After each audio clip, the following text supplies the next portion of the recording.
Good morning all of you. ఈరోజు hydrogen రకాలు అంటే టైప్స్ ఆఫ్ హైడ్రోజన్ కోసం తెలుసుకుందాం. దీనికంటే ముందు ఎలక్ట్రోలైజర్స్ అనే పరికరాల కోసం తెలుసుకోవాల్సిన అవసరం ఉంది.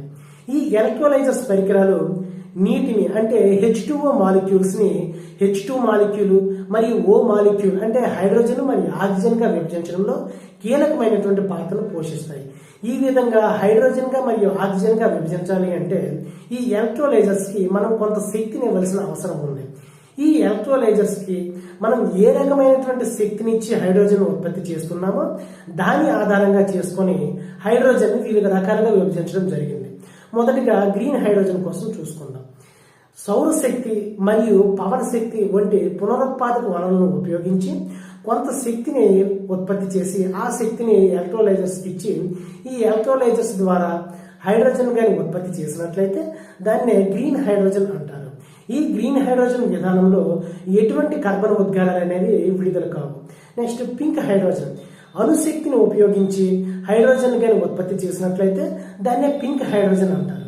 నెక్స్ట్ బ్లూ హైడ్రోజన్ అంటే మీథేన్ వాయువుపైకి నీటి ఆవిరిని పంపించినప్పుడు హైడ్రోజన్ అనేది ఉత్పత్తి అవుతుంది.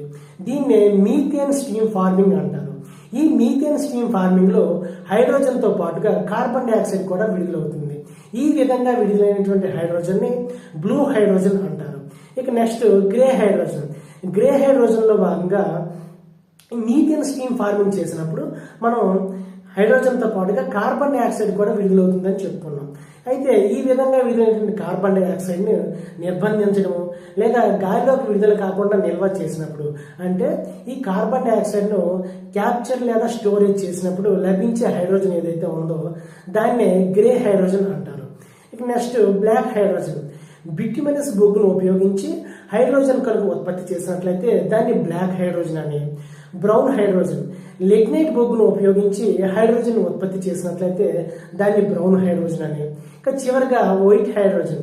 ఈ వైట్ హైడ్రోజన్ నే న్యాచురల్ హైడ్రోజన్ అని, గోల్డ్ హైడ్రోజన్ అని, జియోలాజికల్ హైడ్రోజన్ అని పిలుస్తారు. ఈ న్యాచురల్ హైడ్రోజన్ అనేది మనకి ఎర్త్ లో భాగాలైనటువంటి క్రస్ట్, మ్యాంటిల్, కోర్ అనే భాగాలు ఉంటాయి. దీనిలో క్రస్ట్ లో లభ్యమయ్యేటువంటి హైడ్రోజన్ ఏదైతే ఉందో దాన్ని న్యాచురల్ హైడ్రోజన్ అంటారు.